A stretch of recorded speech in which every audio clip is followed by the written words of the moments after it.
Final Fantasy XIV has 79 dungeons for the intrepid Warriors of Light to fight through. Overall, I think most of the dungeons in FF14 are very well done. As the expansions have gone on, the developers have gotten even better at creating more engaging dungeons. From the layouts to the boss encounters, everything has been improving. Today we are going to look at the top 10 best dungeons throughout Final Fantasy XIV, according to me. So, without further delay, let's begin.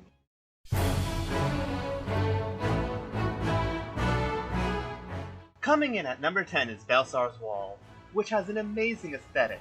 The thing that stands out the most to me about this dungeon is the Final Fantasy VI vibes that it gives off. Final Fantasy VI just happens to be my favorite Final Fantasy game, and one of my favorite games of all time, giving this dungeon a bit of an unfair advantage. It's more than the Final Fantasy VI vibes though. This is also a very exciting dungeon to play through. The music does a great job at revving up the excitement. You are infiltrating a Garlean stronghold, fighting against soldiers and mechs. One part that really stuck out to me was the elevator ride halfway through the dungeon.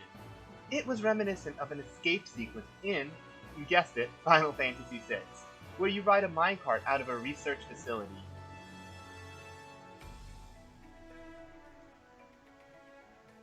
As for the bosses in here, with the exception of the last one, they are pretty simple.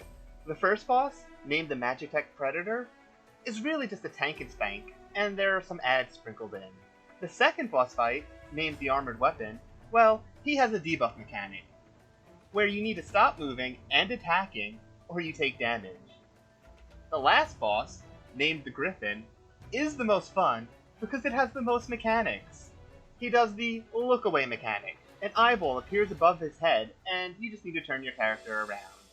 He summons a bunch of swords, and these put a huge AoE circle around the entire arena. The objective? Kill one, that makes a safe spot to stand in. My favorite mechanic is the restraining collar, because it reminds me of Final Fantasy VI again. And that would be Belsar's Wall.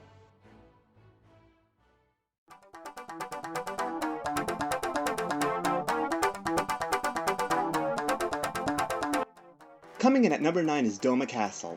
It's another exciting dungeon where you are fighting to take back a castle. You arrive by boat because the area is flooded, and as you progress through the dungeon you can see pieces of architecture floating down a river running through the streets. So deep it's covering the rooftops. Then, as you get through the first gates, an airship comes crashing down right in front of you. And that is how this dungeon starts. All that mayhem happening around you really adds to the excitement. The other thing I liked is the environmental hazards. There's a segment where you're trying to bypass turrets that were set up, and it's a fun, brief part of the dungeon. I only wish that they made us fight enemies while having to dodge around the hazards. That would have been so much more engaging. And something they will do in later dungeons as well.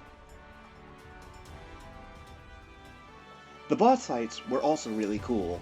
The first boss, the Magitech Rearguard, has plenty of ground mechanics you have to watch out for. A directional bombardment attack, as well as these creatures that fly out from the north and south side of the arena that will explode on contact. You really need to pay attention for this one.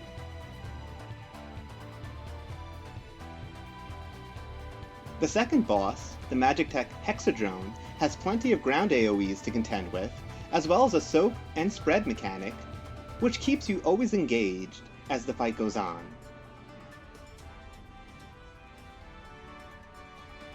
The last boss, which I won't even bother trying to pronounce, has plenty of ground AoEs to contend with, proximity attacks, focused attacks, where he shoots his Gatling gun at a player, and they just need to stand there and take it.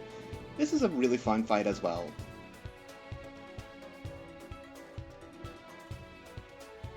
And guys, that is Doma's Castle.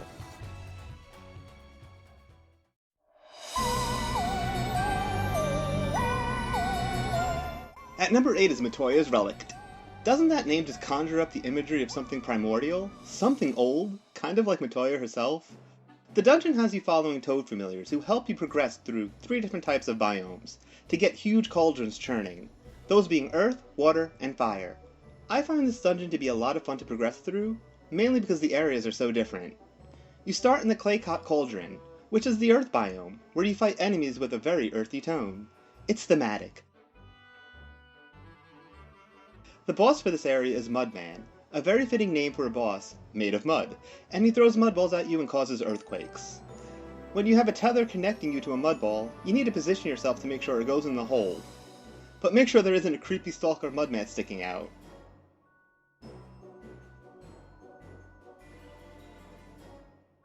Then you enter the Clearpot Cauldron, which is the water biome. You hop along platforms with water pouring out of them, and use water spouts to gain some altitude, all while fighting enemies you might expect to find in dampened places.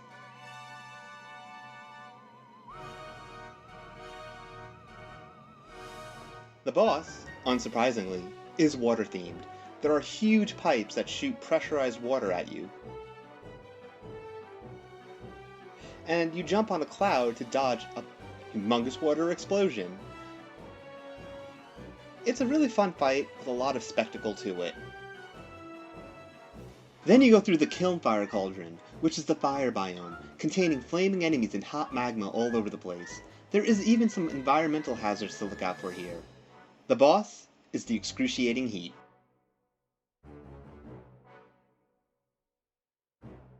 The final boss, the Porksea, is another enjoyable encounter. The part that sticks out to me the most is when the boss is trying to suck you in, and you have to run away while dodging stuff being sucked back to the boss. There's also a cool part where you are thrown in the air and have to remember the direction of a blowback mechanic so you know where to stand when you land. And that is Matoya's Relict, a fun and zany dungeon.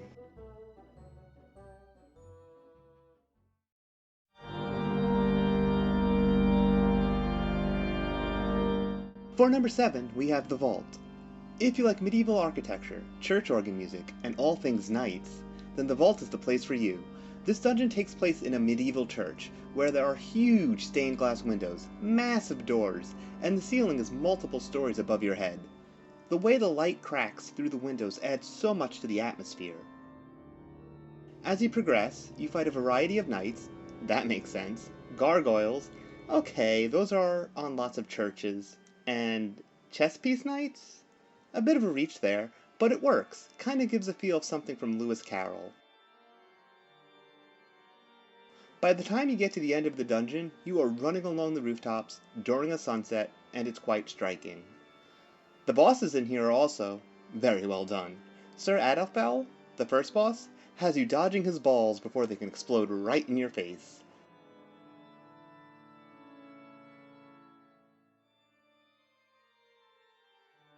The second boss, Sir Granau, will slash that grin off your face when he tries to thrust you into his holes.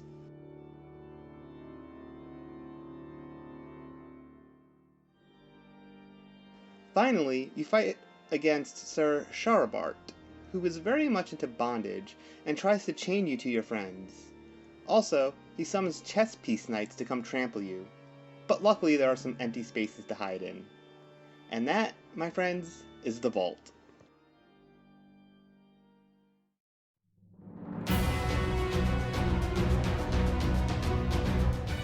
At 6, we have Mount Gulg. This is quite a spectacle of a dungeon. You are literally on a floating mountain, and there is a gargantuan golem-like creature called a Talos, swinging its colossal hand, knocking enemies out of the sky, and breaking pathways open for your party. Another cool aspect is the final boss in here makes appearances at the start, throwing ground AoEs at the party to dodge.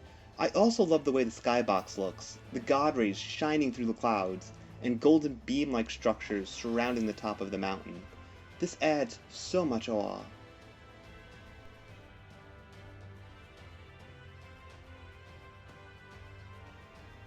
As you progress through the dungeon, you start to see parts of a palace being built right before your eyes. Shortly after, you realize that was just the outside, and you enter into a fully built citadel, made of white marble, lying atop this floating mountain. This dungeon also contains some interesting trash mobs. One such mob is called the Forgiven Revelry, and he has 2 balls trying to zap you, while also slamming his fists down, hitting half the arena. I found it engaging to have to keep an eye out on the enemy's fist, so that you aren't standing in the wrong spot, while also looking out for the ground AoEs. The boss fights are also really good, a requirement for a good dungeon. The first one, Forgiven Cruelty, is the Lion with the Crown from the Shadowbringer trailer. You have to keep an eye on the way he's facing because he has a frontal beam attack.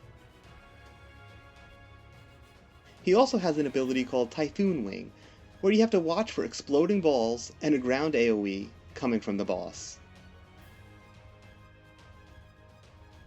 The second boss, Forgiven Whimsy, is very unique. It's a cube with a 3x3 grid on it, and there are faces put in random spots. The arena is also a 3x3 grid, and you need to make sure you aren't standing in a spot on the arena that correlates to a spot on the boss where a face is. Might sound confusing, but it makes sense when you are doing it. They also put explodey balls, so you need to be very careful where you stand. I found this to be a very engaging boss fight. The last boss, Forgiven Obscenity, has a lot of ground AoEs you need to look out for, and the learning curve comes from figuring out the spacing for the different abilities. The boss also summons many balls, and you have to watch the order they come out in and dodge accordingly.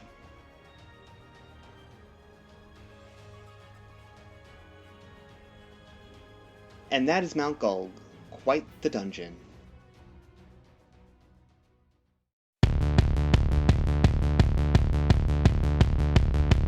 For number 5, we have The Twinning, and this song is hype. Honestly, how can anyone hear this song and not start headbanging immediately? It makes you just want to get up and dance. The first time I got to The Twinning, the whole party just stood at the entrance, listening to this song. This song alone is enough to make this one of my favorite dungeons. So what of the actual dungeon? Well, it's really good! You are traversing through the underbelly of the Crystal Tower, and it looks really cool. If you are big into lore, there are data logs you can find throughout that give you some really cool backstory. The enemies are actually somewhat challenging as well. You have Minotaurs that have these AoE swings. If you are a melee, you have to watch out for that. There are also Kalias that have the different breath attacks. Towards the end, you fight mechanical enemies that have many different types of AoEs to dodge. I actually find the trash in here to be pretty fun to fight. The bosses are also really cool. The first boss, Alpha Zagnal, has a bunch of targeted attacks that have big range, and the objective is to try not to break the cages around the arena.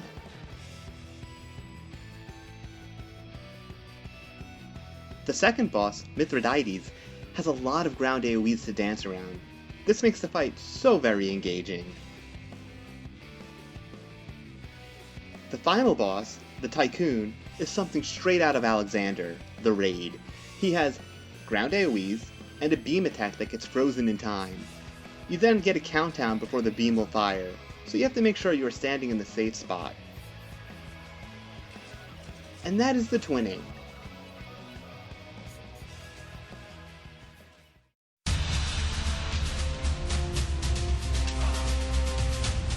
For number 4, we have Keeper of the Lake.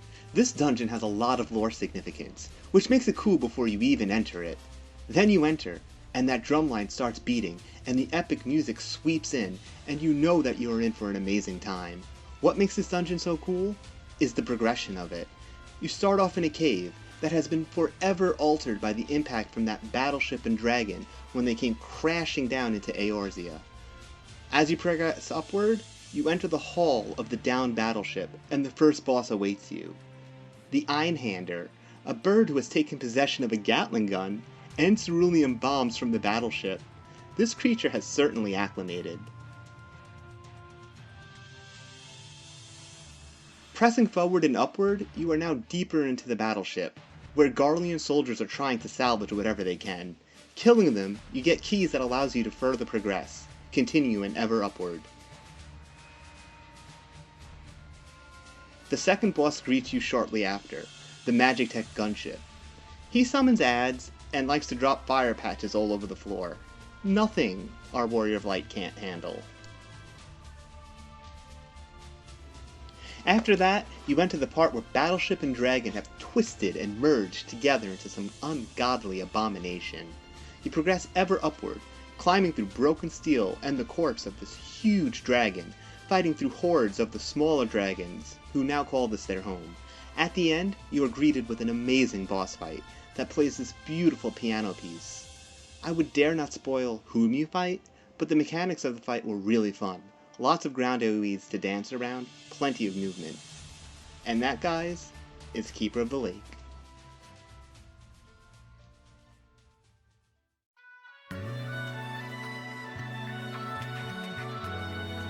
At number 3 we have the Hero's Gauntlet.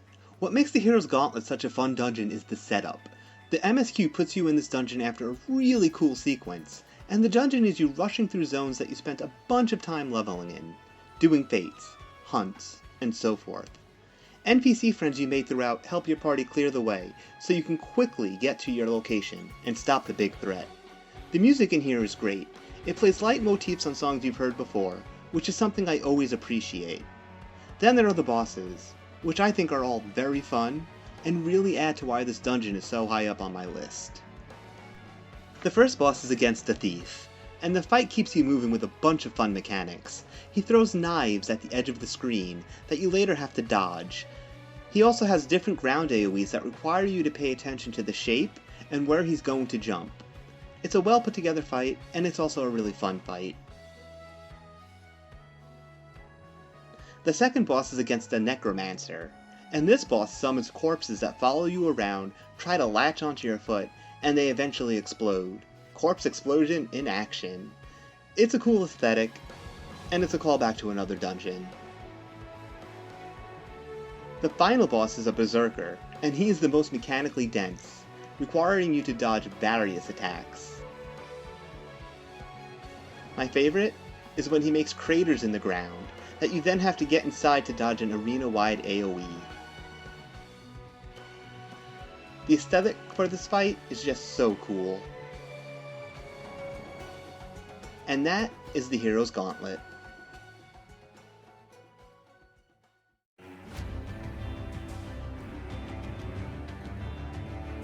At number 2 I have Amarat. Oh boy, what can be said about this fantastic dungeon? Right off the bat, a running theme for all of these dungeons. The music is fantastic. As you progress through Amarat, you get an awesome voiceover describing the events that are occurring. The aesthetics of this dungeon are simply amazing. The first 2/3 have you traversing through a city as it is being quite literally destroyed in a star-wide calamity, with grotesque creatures roaming the streets. The end of the dungeon teleports you into space, where you bear witness to the star being destroyed. They absolutely nailed it with this dungeon, and it's one that I enjoy going back to, just to get that experience again. As for the bosses, the first and last are really cool, but the second one is kind of boring. The first boss is called the First Beast, original, I know, and it's a monster that is featured in the Endwalker trailer. It has some fun mechanics, ground AoEs that need to be dodged, and a huge meteor that you need to avoid by hiding behind debris. Not wholly original, but fun nonetheless. The second boss, Terminus Bellwether, is just an ad boss with a minor DPS check at the end. Nothing all that special. The final boss, Therian, is the coolest one in here, and you have to dodge a bunch of lasers, hide on ledges to dodge his really big laser, and it's a DPS check of sorts, as he pushes you down the arena. And that is Amarat.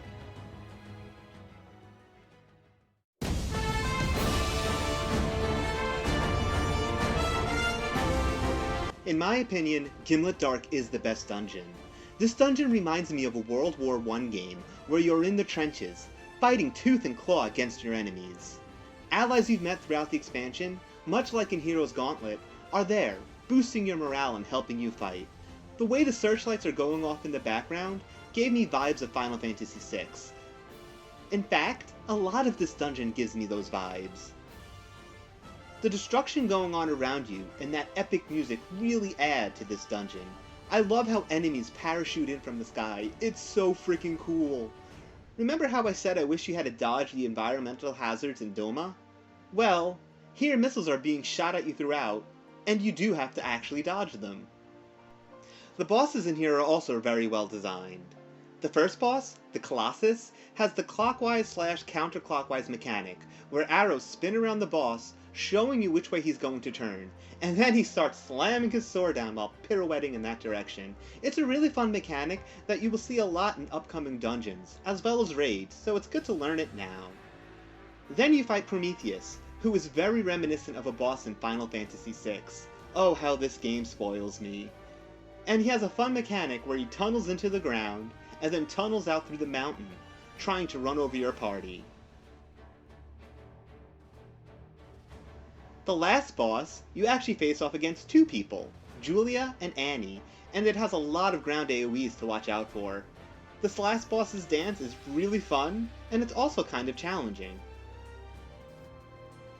So there is the top 10 dungeons in Final Fantasy XIV. Like I said at the start, this game has a lot of great dungeons, and it was very difficult to boil it down to just 10. I'm sure many favorites weren't listed, so go ahead and leave a comment of your favorite dungeons down below. Thank you so much for watching. Please like, comment, and subscribe, and have a wonderful day.